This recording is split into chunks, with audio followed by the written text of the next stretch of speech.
అంబేద్కర్ కోనసీమ జిల్లాలో ఘోరానికి సంబంధించి కిరాణా షాప్లో బాణాసంచా పేలి భార్యాభర్తలు మృతి చెందారు. ఐనవిల్లి మండలం వెలసలో ఈ ఘటన చోటు చేసుకుంది. ప్రమాదంలో కుమారుడికి తీవ్ర గాయాలయ్యాయి. బాధితుడిని అమలాపురం ఏరియా హాస్పిటల్కి తరలించడం జరిగింది. ఇంట్లోనే కిరాణా షాప్ నిర్వహణ ప్రస్తుతం వాళ్ళ ప్రాణాల మీదకి తీసుకొచ్చింది.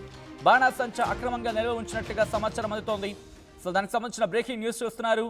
ఇటు అంబేద్కర్ కోనసీమ జిల్లాలో ఘోరం చోటు చేసుకుంది. కిరాణా షాప్లో బాణాసంచా పేలి భార్యాభర్తలు మృతి చెందారు. ఐనవిల్లి మండలం వెలసలో ఈ ఘటన చోటు చేసుకుంది. మీరు చూడొచ్చు ఆ ఘటనా ప్రదేశంలో ఎటువంటి పరిస్థితులు ఉన్నాయనేది. ఒక్కసారిగా ఆ ఇంటిలో ఉన్న సామాన్లన్నీ తునాతునుకలైపోయాయి. మరి ముఖ్యంగా గోడ బద్దలేసుకుపోయిందంటే అర్థం చేసుకోండి ఏ స్థాయిలో పేలుడు సంభవించి ఉంటుందని చెప్పి. అసలు పేలుడు ఎలా సంభవించిందా అని చెప్పి అధికారులు షాక్కి గురయ్యారు. దీంతో ఒక్కసారి ఇంట్లోకి వెళ్ళి చూడగా షాకింగ్ విషయాలు బయటపడ్డాయి. పేలుడు పదార్థాలు అంటే బాణాసంచాకు సంబంధించిన పేలుడు పదార్థాలు ఇంట్లో నిల్వ ఉంచిన సందర్భం.